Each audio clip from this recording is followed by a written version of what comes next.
변화와 함께 바다의 수온도 내려가는 이맘때 바다가 내어주는 선물을 맞이하는 한여들의 손길 또한 더욱 분주해지는데 이맘때 만날 수 있는 바다의 보물로 해삼을 빼놓을 수 없다. 오독오독 쫄깃한 식감과 풍부한 영양으로 많은 사랑을 받고 있는 해산물. 오늘 건강밥상에서는 제철 맞은 바다의 산삼, 해삼과 함께한다. 해삼은 다른 말로 해서 해남자라고 불리며 바다의 인삼이라고 불릴 만큼 몸을 보호해준 효과가 인삼과 비슷하다고 알려져 있습니다. 해삼은 단백질 함량이 매우 높고 철분, 요오드 등의 미량 원소 등이 풍부하기 때문에 고지혈증과 관상동맥 질환에 좋으며 해삼에 함유되어 있는 다당은 우리 몸의 면역력을 높여 암세포 생장을 억제하는 효능이 있어 암 환자에게도 좋습니다. 해삼을 고를 때는 표피가 튼튼하고 돌기가 많으며 살이 두터운 걸 선택하는데 손으로 눌러봤을 때 탄력이 있는 것이 싱싱한 해삼이다. 해삼은 오독오독한 식감 때문에 생으로 많이 즐기시죠. 하지만 볶음 요리로도 매우 훌륭합니다. 특히 중국에서는 고급 요리에 해삼을 많이 사용하는데요. 오늘은 중국식 통해삼 볶음 만들어 볼게요. 생김새는 조금 독특하지만 영양만큼은 어느 해산물에도 뒤지지 않는 해삼. 수산물 중 보기 드물게 칼슘과 인이 풍부한 해삼은 성장기 아이들의 골격 형성과 치아 건강에 도움을 준다. 오늘의 첫 번째 요리인 통해삼 볶음. 먼저 해삼을 손질하는데 배를 갈라 내장과 불순물을 빼낸 후 몸통 양쪽 끝에 있는 잎과 항문도 제거해준다. 이어서 깨끗한 물에 담가 씻어주는데 앞면과 뒷면을 포함해 구석구석 빠짐없이 잘 씻는다. 해삼을 손질하실 때는 배 쪽 부분에 세로로 길게 칼집을 내서 내장을 먼저 꺼낸 후에 양쪽 끝에 있는 잎과 항문을 제거해 주시면 됩니다. 통해삼 볶음에 함께할 다른 재료들도 손질한다. 대파는 1cm 크기로 썰어주고 닭고기도 적당한 크기로 잘라 준비한다. 아스파라거스는 필러를 이용해 겉부분을 살짝 벗긴 다음 끓는 물에 넣고 데친 후 건져 놓는다. 이제 준비한 재료들을 볶을 차례. 팬에 고추기름을 두르고 대파와 다진 생강, 다진 마늘을 넣고 볶는다. 이어서 미리 준비한 닭고기도 함께 넣고 볶아주다가 닭 육수를 붓고 청주와 굴소스, 두반장, 후추로 양념을 해주는데 너무 짜지 않게 중간중간 간을 보면 된다. 굴소스나 두반장처럼 짠 양념이 많이 들어가기 때문에 꼭 간을 보시면서 육수로 조절하시면 됩니다. 볶음이 어느 정도 끓어오르면 오늘의 주인공 해삼을 넣고 센 불에서 재빨리 익혀주는데 이때 볶음이 걸쭉해지도록 물전분을 이용해 농도를 조절한다. 해삼은 너무 오래 볶지 않고 센 불에 가볍게 볶아내시는 게 맛있는 해삼 요리를 만들 수 있는 팁이에요. 미리 데쳐둔 아스파라거스를 깔고 잘 볶아낸 재료들을 올려주면 통해삼 볶음 완성! 해삼의 품격 있는 변신! 고추기름의 매콤한 맛과 부드러운 해삼이 조화를 이룬 통해삼 볶음! 손님 초대형으로도 제격이다. 신선한 해삼은 회로 먹는 게 가장 맛있죠. 맛있는 고추냉이 소야 드레싱과 생해삼을 곁들이면 감칠맛이 더욱더 좋아집니다. 오늘은 타코 와사비보다 더욱더 맛있는 해삼 와사비 만들어 볼게요. 요오드와 알긴산이 풍부한 해삼은 신진대사를 촉진시키고 혈액을 맑게 하는 데 효과적이다. 또한 연골에 들어있는 콘드로이틴 성분은 피부 미용에 도움을 준다. 오늘의 두 번째 요리인 해삼 고추냉이. 먼저 고추냉이 소야 드레싱이 들어갈 무화배를 손질한다. 껍질을 벗기고 작게 토막낸 무화배는 믹서에 넣고 곱게 갈아주는데 이때 나오는 즙은 버리지 않도록 모아둔다. 갈아놓은 무화배에 진간장, 설탕, 마요네즈, 참기름 그리고 고추냉이를 더한 후 잘 저어준다. 고추냉이 소야 드레싱은 생선회를 다른 요리에 곁들였을 때 이질감을 없애주고 감칠맛을 돋아주는 맛있는 드레싱입니다. 이어서 오늘의 주인공 해삼을 손질한다. 배에 길게 칼집을 낸 후 내장을 꺼내고 깨끗한 물에 씻어낸다. 손질한 해삼은 따뜻한 물에 담가 놓으면 더욱 부드러운 식감을 즐길 수 있는데 잠시 물에 담가놨던 해삼은 가늘게 썰어 준비해둔다. 해삼을 60도에서 65도씨 정도 되는 따뜻한 물에 살짝 담갔다 빼면 더욱더 부드러운 식감을 즐기실 수 있어요. 이어서 각종 양념에 해삼을 버무려주자. 간장과 참기름에 고추냉이 소의 드레싱까지 더해 골고루 버무린다. 요리에 곁들일 무와 당근도 준비하는데 무와 당근은 7, 8cm 정도 길이로 채를 썰어주고 함께 양파와 영양부추도 가늘게 채 썬다. 취향에 따라 다른 채소들을 활용하셔도 좋은데요. 깻잎이나 시소잎, 쑥갓처럼 향이 강한 채소들을 활용하시면 더욱더 맛있습니다. 준비한 채소에 버무려둔 해삼을 올린 후 고추냉이 소야 드레싱까지 뿌려주면 해삼 고추냉이 완성. 오독오독 씹히는 맛이 일품인 해삼과 알싸한 고추냉이 드레싱이 곁들여진 해삼 고추냉이. 해삼의 가장 신선한 맛을 즐길 수 있는 별미 중의 별미다. 해삼과 잘 맞는 음식은 레몬입니다. 레몬에는 비타민C가 풍부하게 함유되어 있어 무기질이 다량 함유된 해삼과 함께 섭취하면 비타민C가 철분의 흡수를 돕고 살균 효과도 발휘하기 때문에 궁합이 잘 맞습니다. 다만 해삼은 소화 기능이 약한 사람이나 설사를 자주 하는 사람, 속이 냉한 사람은 해삼을 날것으로 먹으면 설사를 할 수 있으므로 주의하시는 것이 좋습니다. 전복, 상어, 지느러미와 함께 중국 요리의 3대 진미로 손꼽을 만큼 귀한 식재료로 여기는 해삼. 뛰어난 맛에 더해 해삼에는 사포닌을 비롯해 단백질과 철분 등 영양도 풍부하다. 날 것은 날 것대로, 익히면 익힌 대로 한 번 맛보면 특유의 맛에 이끌려 누구라도 반하지 않을 수 없는데 추운 겨울 제철 맞은 해삼과 함께 우리 가족을 위한 든든한 보양식을 준비하자. 건강 플러스 인사드립니다. 안녕하세요. 김경섭입니다. 안녕하세요. 임보라입니다. 네, 저문은 2019년을 아쉬워하며 송년의 자리가 많은 시기죠. 송년 문화가 많이 바뀌고 있다곤 하지만 그래도 음주하는 자리가 아직도 많은 게 사실입니다. 그런데 다 아시다시피 과음을 하면 다음날 숙취를 불러올 뿐만 아니라 건강에 좋지 않은 영향을 끼치는 만큼 적당한 음주가 무엇보다 중요하겠죠? 그렇습니다. 숙취는 당장 다음 날에도 굉장히 괴롭지만 무엇보다 장기적으로 보면 알코올성 지방간이나 알코올성 간염을 유발할 수 있기 때문에 더욱더 문제가 되는데요. 특히 일주일에 3회 이상 음주는 금물이라고 합니다. 우리 손상된 간세포가 회복을 하려면 적어도 3일이 필요하다고 하네요. 네, 그리고 술을 마실 때 물을 자주 마셔주면 체내 혈중 알코올 농도를 낮춰서 세포 손상을 막는 데 도움이 된다고 하고요. 이 공복에 술을 마시면 알코올 흡수가 빨라서 혈중 알코올 농도가 빨리 올라가는 만큼 음주 전에 식사를 하는 것도 도움이 된다고 합니다.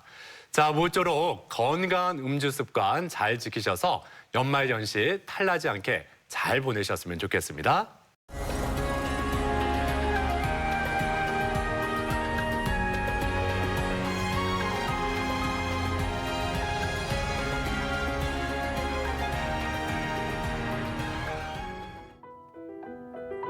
몸무게의 2% 정도를 차지하는 작은 기관이지만 전체 에너지와 산소 소비량의 20%를 차지할 만큼 활발하게 활동하는 뇌. 이 뇌에 산소와 혈액을 공급하는 혈관에 이상이 생기는 질환이 뇌졸중이다. 우리나라 3대 사망 원인 중 하나이면서 단일 질환 사망률 1위에 이를 만큼 치명적인 질환이 바로 뇌졸중이다. 뇌졸중은 그 뇌에 산소와 영양분을 공급하는 그 뇌혈관에 문제가 생겨서 갑자기 뇌 기능이 정지되는 질환을 뇌졸중이라고 합니다. 예를 들면 멀쩡하던 팔다리 한쪽이 갑자기 마비가 된다든지 말씀이 좀 어둔해지신다든지 갑자기 앞이 안 보인다든지 이런 증상이 있을 때 뇌졸중 증상을 의심할 수 있겠습니다. 일단 발병하면 높은 사망률을 기록하는 뇌졸중. 하지만 최악의 상황은 피하더라도 신체 마비와 의식장애 등 심각한 후유증을 남길 수 있다. 뇌졸중의 경우 초기 대처에 따라 예후가 크게 달라지는 만큼 최대한 빠른 시간 안에 치료가 이루어져야 하는데 오늘 TV 주치에서는 우리 뇌 속의 시한폭탄, 뇌졸중에 대해 자세히 알아본다. 이 겨울철에는 몸 전반에 혈관이 수축이 돼서 뇌혈관 문제가 생길 수가 있습니다. 특히 따뜻한 곳에 있다가 바깥으로 나갔을 때 찬 공기에 갑자기 노출이 되면 혈관이 수축되고 혈압이 갑자기 상승해서 뇌혈관 질환이 생길 수가 있는데 이 대표적인 것이 뇌졸중이라고 하죠. 맞습니다. 이 뇌혈관이 막히면 뇌경색 그리고 터지면 뇌출혈이 되는데 이 두 가지를 모두 일컬어 뇌졸중이라고 합니다. 이 뇌졸중은 초기 대응에 따라서 예후가 크게 달라진다고 하네요. 그렇습니다. 이 뇌졸중 발생한 지 얼마 만에 치료를 받았는지 또 치료를 어떻게 받았는지에 따라서 그 결과가 많이 달라진다고 하는데요. 오늘 이 뇌졸중의 원인과 증상은 무엇이고 치료법은 어떻게 되는지 자세히 살펴보겠습니다. 오늘 도움 말씀을 위해서 가톨릭대학교 대전성모병원 신경과 이상봉 교수 나오셨습니다. 안녕하세요. 안녕하세요. 자, 오늘 주제가 뇌졸중인데 많은 분들이 그 뇌졸중 들어보셨을 겁니다. 그런데 먼저 정확히 이 뇌졸중이 어떤 질환인지부터 짚어볼까요? 예. 뇌졸중은 뇌혈관에 갑자기 장애가 생겨서 뇌 기능이 정지되는 질환을 말합니다. 우리나라 단일 질환 사망 원인 중에 뇌졸중이 가장 흔하고요. 보통 이제 뇌혈관이 막힌 경우를 뇌경색이라고 하고요. 뇌혈관이 이제 터지는 경우를 이제 뇌출혈이라고 하는데 우리나라 같은 경우는 뇌경색이 한 76%, 뇌출혈이 24% 정도 되고 있습니다. 그러니까 뇌혈관이 막히면 뇌경색, 터지면 뇌출혈인데 지금 뇌경색이 우리나라도 국민 중에 많은 환자분이 있다고 하셨는데요. 먼저 뇌경색에 대해서 좀 설명을 해주실까요? 예, 뇌경색은 그 뇌에 산소와 영양분을 공급하는 뇌혈관이 이제 동맥경화증 같은 그런 질환에 의해서 이제 막히는 경우를 말하는데요. 뇌혈관에는 이렇게 큰 혈관이 있고 그 잔 가지처럼 나오는 작은 혈관들이 있습니다. 여기 큰 혈관에 보시면 찌꺼기라든지 콜레스테롤 같은 것들이 여기 이제 자꾸 침착되면 이 혈관이 좁아지게 되고요. 결국은 혈전에 의해서 막히게 되거든요. 그러면 이쪽 혈관을 통해서 가는 혈류가 차단되기 때문에 그 뇌 기능이 정지가 됩니다. 그래서 이런 영상 검사를 통해서 뇌경색이 왔다는 것을 진단할 수 있습니다. 자, 그렇다면 그 뇌혈관이 터져서 생기는 이 뇌출혈, 이 뇌출혈에 대해서도 구체적으로 설명해 주시죠. 뇌출혈은 이제 혈관이 터지는 질환이라고 말씀을 드렸죠. 여기 그림에 보시면 큰 혈관에서 들어가는 작은 혈관들이 있는데 이 혈관으로 들어가는 그 압력은 이 큰 혈관에서 들어가는 그 압력을 그대로 받기 때문에 이 압력을 나중에 견디다 못해서 이 작은 혈관들이 파열하게 되는데요. 그런 경우에 이제 뇌 안쪽에 뇌출혈이 발생을 하게 되고 여기 보시는 것처럼 이 오른쪽 뇌에 허연 덩어리가 보이는데 이게 이제 뇌출혈이 생겨서 피가 고이면 뇌 영상 검사에서 이런 뇌출혈을 이제 진단할 수가 있게 됩니다. 이 뇌졸중은 성별에 따라서 또 나이에 따라서 어떤 발병 추세가 좀 다를 것 같은데요. 뇌졸중의 유병률은 어느 정도인가요? 예, 우리나라 그 2014년 기준 이제 19세 이상 성인에서 1.7%에서 뇌졸중이 발생을 했고요. 남녀 성비는 남자가 1.9%, 여자가 1.5%로 남자가 좀 더 많이 발생하는 걸로 보고가 됐습니다.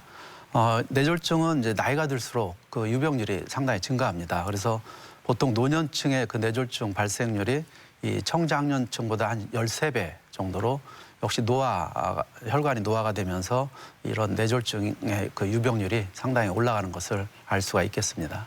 아무래도 그렇다면 뇌졸중을 일으키는 위험 인자가 무엇인지도 궁금해지는데요. 어떤 게 있을까요? 한 5가지를 잘 아시면 될 것 같습니다. 첫 번째 가장 중요한 게 고혈압입니다.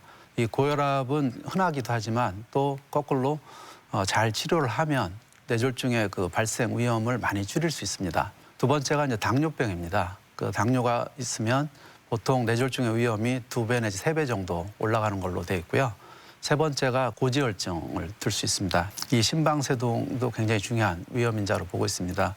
마지막에 이제 5번째 나와 있는 이제 흡연, 또 과음, 이것도 그 뇌졸중의 위험을 상당히 높입니다. 중요한 것은 본인이 이제 이런 위험인자를 가지고 있다고 하면 초기에 치료를 적극적으로 하시는 게 상당히 중요하다고 할 수 있겠습니다. 이 뇌졸중의 위험 인자를 살펴봤는데 좀 더 세밀하게 한번 살펴보죠. 그 뇌혈관이 막혀서 생기는 뇌경색, 이 직접적인 원인에는 어떤 것들이 있을까요? 네, 가장 대표적인 게 이제 동맥경화입니다. 동맥경화라는 것은 원래 이제 혈관이 이렇게 고속도로처럼 이게 반듯반듯해야 되는데 거기에 이제 지질 덩어리 같은 거 그런 찌꺼기, 뭐 콜레스테롤 또 여러 가지 염증 세포들이 거기에 이제 끼게 되면 이게 혈관이 조금 부풀어지고요, 내막도 두꺼워지고 이제 그러다 보면 이 혈류의 흐름에 상당히 방해를 하거든요. 여기에 이제 혈소판 같은 것들이 이제 달라붙고 이렇게 하다 보면 요 자체가 이제 좁아지고 또 혈관의 이제 탄력성이 상당히 줄어들거든요. 이런 동맥경화가 이제 진행되다 보면 혈관 자체가 굉장히 뻣뻣해지거든요. 그 뻣뻣해짐 때문에 뭐 혈관이 터진다든지 또는 혈압이 너무 올라가서 이제 거기가 이제 막히고 그 혈전 덩어리 같은 게 이제 떨어져 나가는 이제 그런 문제도 많이 생길 수 있습니다. 그러니까 뇌경색은 동맥경화 그리고 심장 질환으로 인해서 원인이 되어서 발생을 하는데 자 그러면 뇌출혈의 원인은 뭐가 있을까요? 네, 뇌출혈은 아까 이제 그 뇌졸중의 위험인자를 말씀드렸었는데 그 중에 이제 고혈압이 이제 가장 중요하다고 이제 보통 말씀들 하시고요. 그래서 이런 그 혈압이 갑자기 올라가면 그 큰 혈관과 연결된 이 작은 혈관들이 그 이 큰 혈관에서 오는 압력을 직접 받아줘야 되는데 그게 오랜 시간 지나다 보면 이게 그 압력을 잘 견디지 못해요. 그러다 보면 뇌내출혈이라고 해서 혈관이 이제 터지는 경우가 있고요. 그리고 이 뇌를 이제 주변으로 이렇게 돌아가는 요 큰 혈관들의 뇌동맥류가 생기는 경우가 있습니다. 뭔가 혈관 벽에 문제가 생겨서 뇌동맥류가 있다가 이게 이제 그 혈압이 올라가는 상황이라든지 그런 원인들에 의해서 그 압력이 확 올라가면 또 파열돼서 이런 뇌 지주막하 출혈을 유발할 수가 있습니다. 자, 이렇게 뇌졸중의 원인에 대해서 자세히 살펴봤는데 이 뇌졸중의 전조 증상에 대해서도 알고 있어야 되지 않을까 싶습니다. 이 뇌졸중, 경각심을 더 가져야 되는 증상들 어떤 것들이 있을까요? 네, 많은 분들이 그런 걸 질문하세요.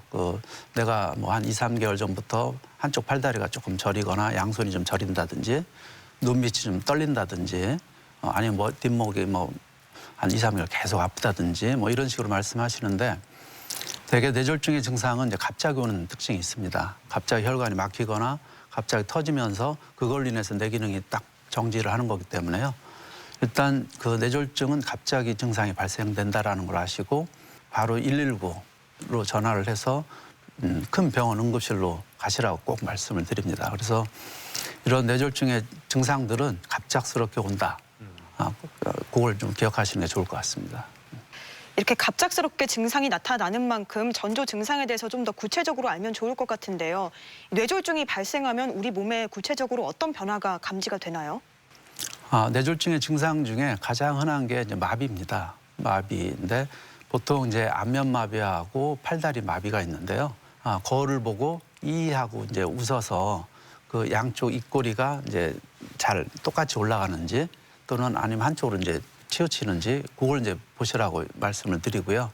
또 하나 방법은 한쪽 팔다리 마비인데요. 이거는 보통 이제 앞으로 나란히 시켜서 열을 세서 한쪽 팔이 그 자세를 유지하지 못하고 이제 떨어진다든지 그러면 그쪽에 이제 마비가 있을 가능성이 좀 많거든요. 세 번째로는 어떤 경우는 이제 말씀하시는데 장애가 있는 경우가 있어요. 그래서 갑자기 이제 대화를 나누다가 뭐 발음이 좀 어눌하다든지 아니면 상대방 말씀을 잘 못 알아듣고 뭐 동문서답한다든지 이러면 뭔가 뇌 기능에 문제가 왔다라는 걸 이제 의심할 수가 있습니다. 그래서 보통 말씀드린 안면마비라든지 이제 한쪽 팔다리 마비 또 언어장애 이게 있으면 뇌졸중을 반드시 의심하고 대개 이제 환자가 잘 그거를 인지를 못하는 경우가 많습니다. 그래서 그 주변 분들이 이런 지식을 가지고 계시면 상대방이 이제 그런 행동을 보였을 때 빨리 119에 연락해서 병원으로 갈 수 있게 도와주는 것도 아주 중요하다고 할 수 있습니다. 네. 네.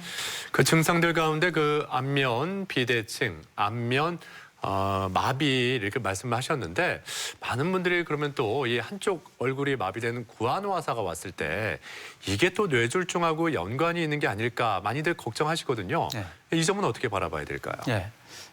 이제 구안화사하고 일반 뇌졸중에 의한 안면마비하고 이제 구분하는 할 수 있는 점이 있습니다. 예. 구안화사 같은 경우는 보통 우리가 이마에 이제 주름을 이제 지어보라고 하는데 이제 한쪽 이마에 주름이 안 잡힙니다. 그리고 이제 입 아래쪽에 입 돌아가는 거 똑같고요. 예. 뇌졸중에 의한 뇌 문제로 인한 그 안면마비인 경우는 이마에 주름이 잘 잡힙니다. 그래서 이마에 주름이 잡히느냐, 잡히지 않느냐 이걸 가지고도 이게 구안화사인지 아니면 뇌졸중에 의한 안면마비인지 이제 그걸 이제 구분하는데 아주 중요한 포인트가 될 것 같습니다. 그런데 어떤 경우에는 증상이 이렇게 계속 지속되는 게 아니라 잠깐 나타났다가 일시적으로 나타났다가 사라지기도 하는데요.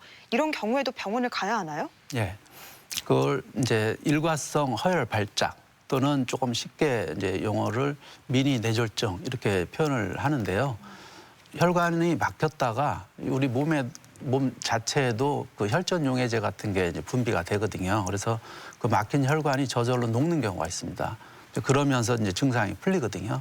이게 중요한 게 이제 뇌경색의 전조 증상이 될 수 있다는 겁니다. 이런 걸 경험했던 분들의 한 10명 중에 1명 정도가 1년 내에 뇌경색으로 실제 진행되는 경우가 많거든요.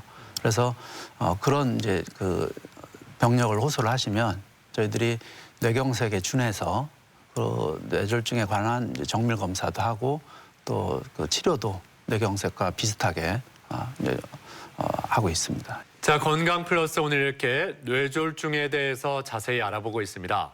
그럼 여기서 병원을 직접 찾아가서 환자들의 이야기를 들어보고 진단법과 치료법에 대해서 살펴보겠습니다. 화면으로 만나보시죠. 낮은 기온으로 인해 혈관이 수축하면서 뇌졸중 발병의 위험이 증가하는 계절이 바로 겨울이다. 갑자기 한쪽 팔이나 다리에 힘이 빠지거나 입이 한쪽으로 돌아가는 안면마비 증세 혹은 말이 어눌해질 수 있으며 또한 어지러움과 보행장애 등이 나타나면 뇌졸중을 의심해야 한다.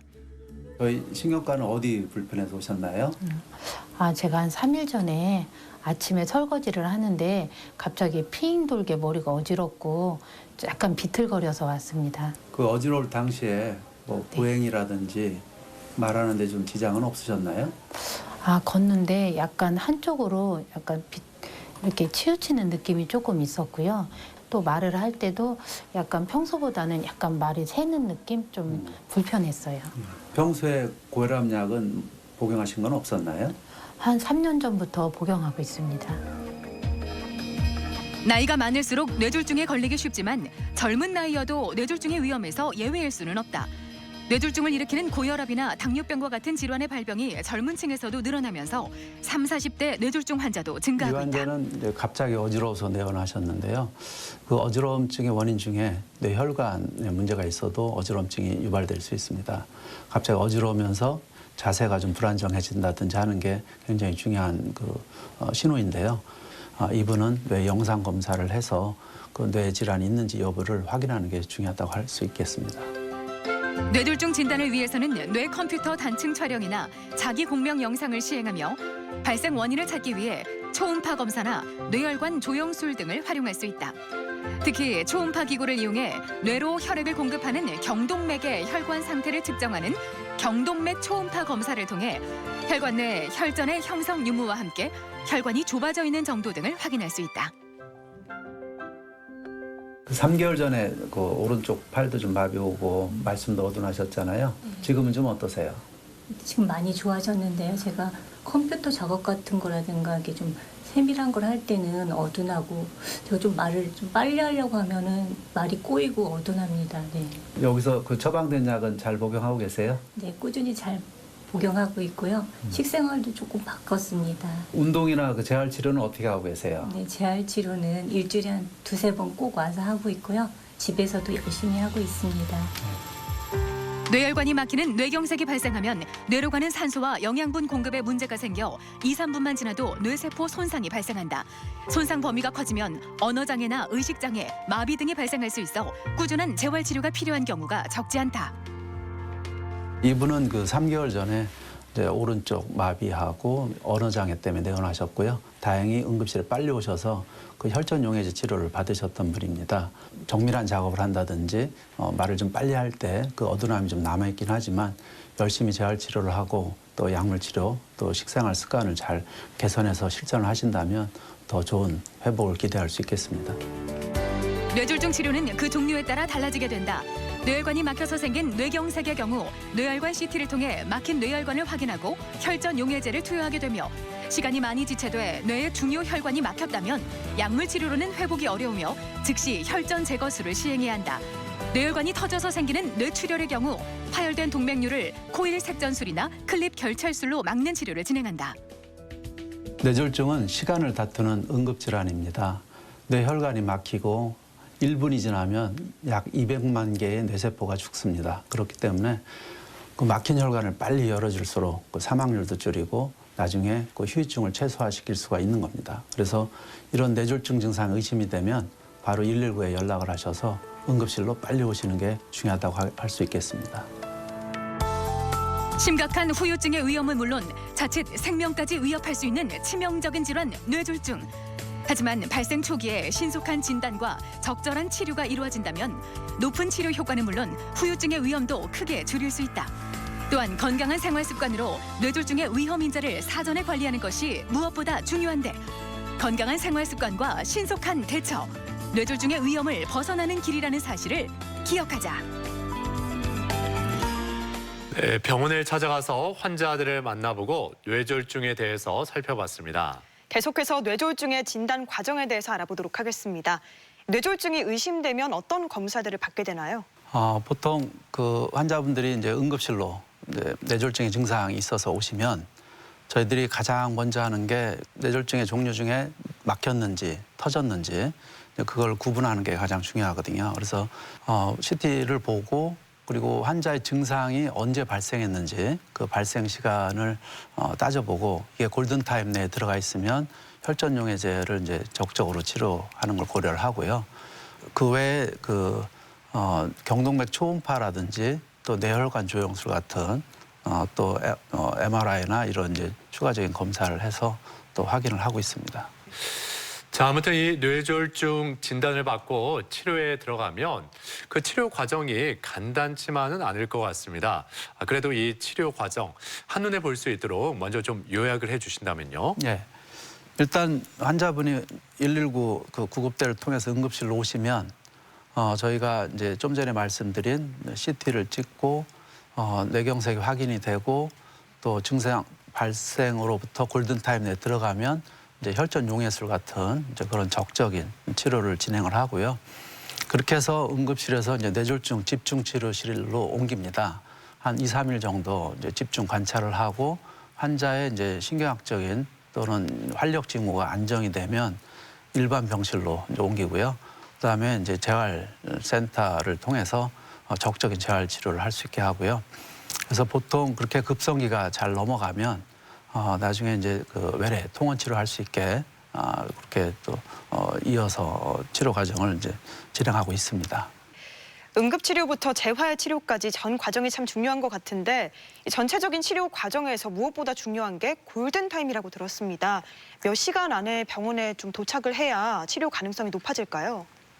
예, 일단은 빠를수록 좋습니다. 빠를수록 좋고 우리가 그 혈전 용해제를 이제 정맥 내 주사로 투약을 할 수 있는데요. 그 골든 타임이 지금 옛날엔 3시간이었다가 지금 4시간 반까지 이제 늘어나서 보통 이제 4시간 반이라고 얘기를 하는데요.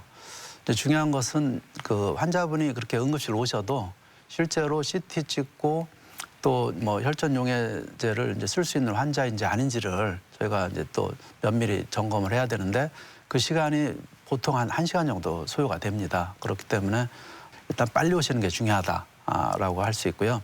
보니까 3시간 이내에 오시는 경우가 10명 중에 한 4명 정도. 중요한 것은 그 골든타임이 4시간 반이긴 하지만 일단 빨리 올수록 훨씬 더 그 치료 효과도 좋고 결국 뇌졸중의 어떤 후유증도 상당히 줄일 수 있다라는 걸 좀 아시는 게 중요할 것 같습니다. 아무튼 병원에 도착해서 치료를 받기 시작하는 시간까지 포함해 4.5시간 이내에는 병원에 가서 치료를 받아야 된다는 거, 골든타임이 있다는 거 기억하셨으면 좋겠습니다.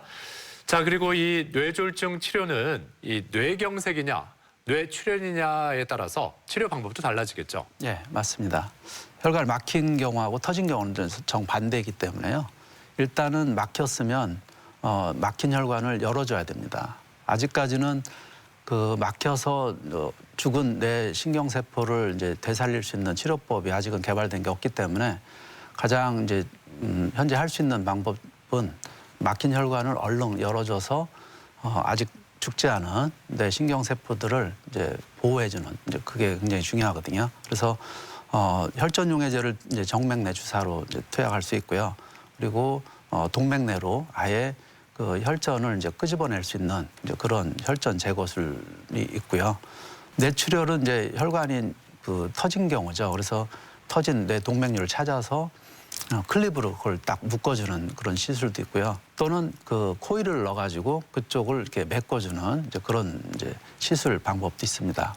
대개 이제 뇌출혈이 되면 뇌압이 굉장히 올라갑니다. 그러면서 그 올라간 뇌압이 결국 숨골을 누르게 되거든요. 그러면 환자가 숨을 못 쉬고 이제 호흡마비로 이제 돌아가시는 경우도 있기 때문에 그렇게 위험한 뇌압이 이제 많이 상승된 환자들에서는 그 뇌압을 좀 이제 떨어뜨릴 목적으로 뇌 그 머리뼈를 조금 이제 열어주는 그런 감압술을 시행하기도 합니다. 자, 그렇다면 뇌경색의 치료법부터 살펴보도록 하겠습니다. 자, 뇌경색의 치료 중에 혈전 용해제 주사가 있었는데 이게 구체적으로 어떤 치료법인가요? 네. 혈전은 이제 보통 이제 피떡이라고 이제 표현을 하는데요. 그런 혈전들이 여기 보시면은 요 혈관에 막혀서요. 그 혈전 때문에 더 이상 이제 피가 들어갈 수가 없거든요. 그래서 요거는 이제 그 정맥내 주사로 이런 혈전을 녹이는 그 주사제가 나와 있는 게 있습니다. 그래서 그걸 투약을 하면 그 혈전이 녹아지면서 그 원래 있던 혈관의 형태가 이렇게 보이는 거를 이제 알 수가 있습니다. 그래서 요 정맥내 주사는 이제 4시간 반 이내에 사용을 할 수가 있는 거고요. 그다음에 이런 동맥내에 혈전이 가끔 그 주사제로는 잘 녹지 않는 경우가 있습니다. 그래서 큰 혈관이라든지 아니면 심장에서 올라온 그런 이제 그 혈전 같은 거는 덩어리가 크기 때문에 그 혈전용해제를 써도 그게 실제로 녹아지는 경우가 한 20% 정도밖에 안 됩니다. 그래서 그런 경우는 직접 이런 그물망처럼 생긴 스텐트를 직접 넣어서 그 혈전을 이제 끄집어내거든요. 그러면 여기 사진에 보시는 혈전 덩어리가 이렇게 이제 빠지는 걸 알 수 있습니다. 그러면 이렇게 막혔던 그 혈관이 다시 잘 열려서 원래 있던 혈관의 형태를 이제 보는 걸 알 수 있습니다.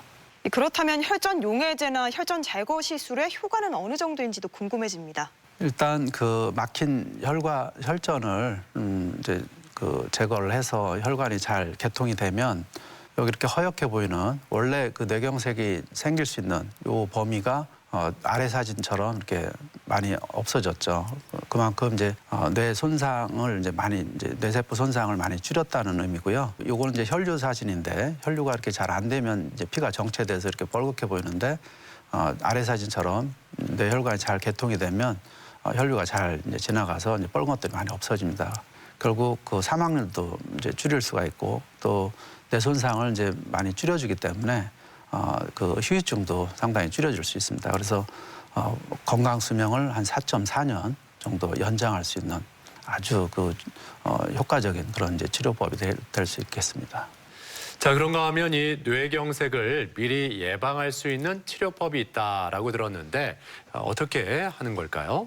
그 경동맥에 그 동맥경화증이 많이 진행되다 보면 이게 경동맥 자체가 굉장히 혈관이 이제 좁아지거든요.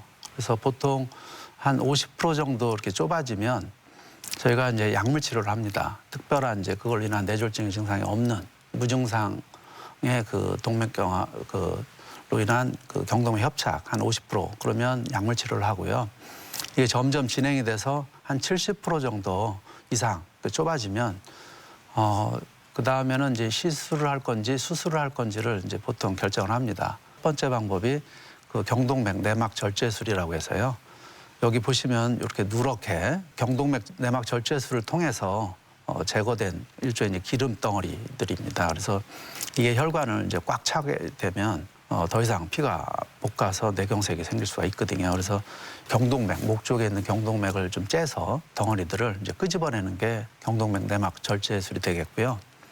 두 번째 방법은 그 스텐트 삽입술이라고 하는데요. 여기 이제 그림에 보시면 심한 경동맥 협착이 있었던 환자분을 요 스텐트 그물망을 이렇게 넣어줌으로써 그쪽 혈관이 상당히 넓어진 걸 알 수 있습니다. 그래서 이런 그 경동맥 내막 절제술을 할 건지 아니면 스텐트 삽입술을 할 건지는 그 환자분의 나이라든지 또 동반된 여러 가지 질환 그리고 양쪽 그 경동맥 협착의 정도 또 그 여명 뭐 예를 들어서 아주 고령인 분이 이렇게 경동맥 협착이 심하다고 해도 여명이 보통 5년에서 10년 이내가 안 될 것 이상이 안 될 것 같으면 이제 이런 이제 적절한 시술을 좀 시행하기는 좀 무리가 있고요.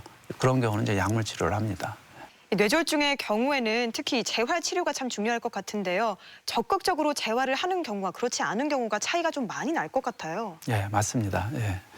그 한 80% 정도는 적극적인 또 지속적인 재활 치료를 하면 많이 좋아지십니다.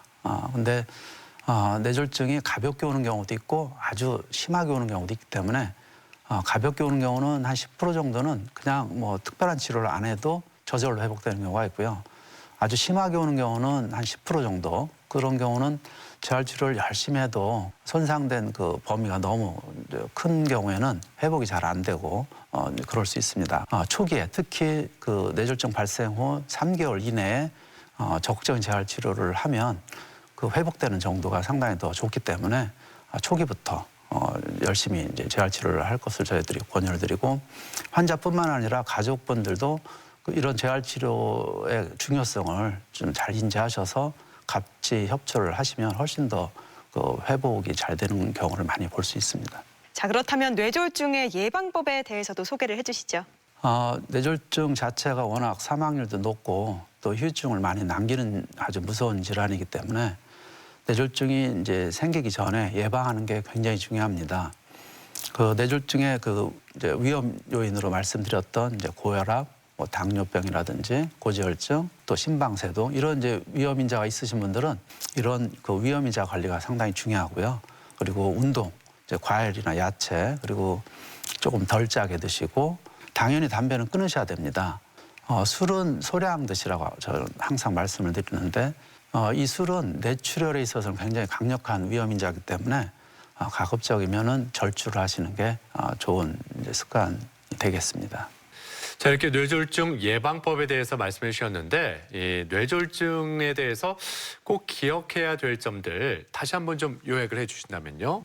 갑작스럽게 뭐 그 한쪽 얼굴이 좀 돌아간다든지 한쪽 손발이 좀 힘이 빠진다든지 말씀이 좀 어눌하다든지 이런 증상이 있으면 항상 119를 빨리 불러서 큰 병원에 오시는 게 가장 중요하고요.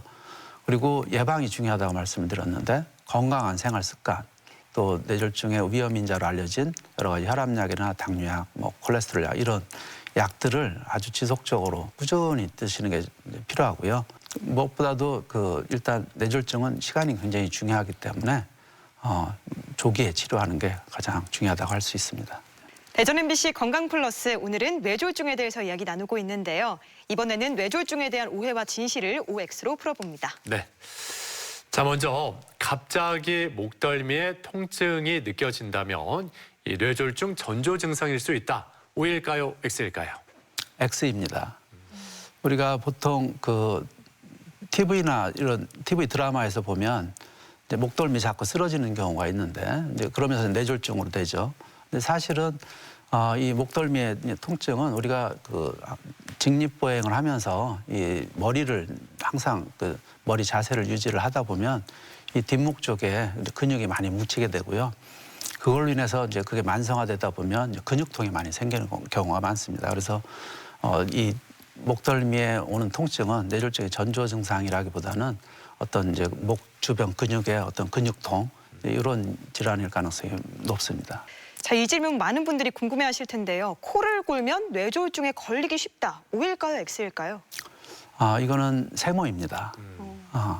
우리가 잠을 자면 이 목 안의 근육이 이제 조금 늘어나고 또 숨을 들이마실 때 그쪽 기도가 조금 더 좁아지거든요. 근데 그러면서 이제 공기가 지나가면서 이제 코 고는 소리가 이제 발생이 되는데 이게 이제 단순 코골이가 있고요.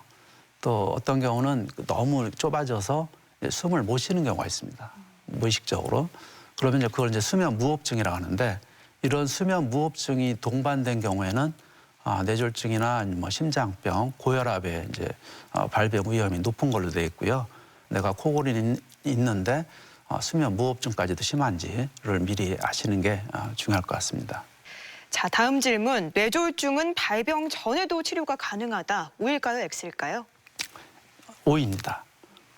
아까 이제 경동맥 협착 말씀드렸었는데 그 경동맥이 뭐 한 70% 이상 많이 좁아져 있는 분들 같은 경우는 미리 그거에 대한 뭐 약물 치료도 하고 또 뭐 그 스텐트 삽입술이라든지 경동맥 내막 절제술 같은 그런 이제 수술을 미리 이제 해놓으면 나중에 이제 그 혈관이 막혀서 뇌경색이 생기는 걸 예방할 수가 있고요. 그 요즘에는 이제 MRI나 이제 CT 촬영을 이제 많이들 이제 하시는데 우연찮게 이제 본인이 원래 의도했던 증상하고 상관없이 뇌 동맥류가 발견되는 경우도 종종 있습니다. 그래서 그런 경우는 미리 이제 그게 터지기 전에 그걸 이제 뭐 그 코일을 넣어서 막는다든지 아니면 그 클립 같은 걸로 그걸 좀 꽉 물어준다든지 이제 이런 이제 수술을 하면 그 뇌출혈이 미리 생기는 걸 예방할 수가 있습니다. 자, 그리고 뇌졸중은 여성보다 남성의 발병률이 더 높다. O일까요, X일까요? O입니다.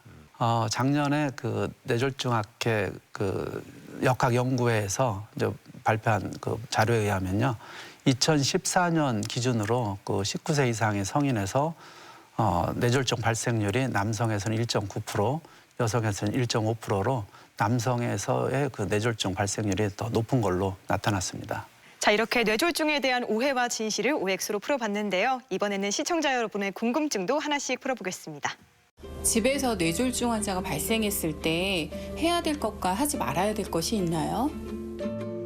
네, 가족 중에 뇌졸중이 발생했을 때 당황하기가 쉬운데 하지 말아야 할 것과 좀 하면 도움이 될 만한 행동 어떤 것들이 있을까요? 꼭 해야 되는 게 일단 뇌졸중 증상이 의심이 되면 119에 전화하는 게 가장 중요합니다.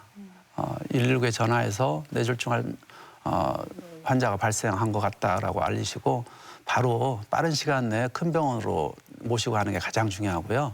의식이 없는 상태에서 가끔 이제 청심환 같은 것을 그냥 먹이는 경우가 있는데 이게 잘못하면 기도로 청심환이나 물 같은 게 들어가면서 이제 기도를 막을 수도 있고요. 또는 나중에 이제 폐렴의 위험성도 높기 때문에 이런 행동은 이제 가급적 안 하시고 어찌됐든 그 119에 전화해서 큰 병원으로 모시고 가는 게 가장 중요합니다.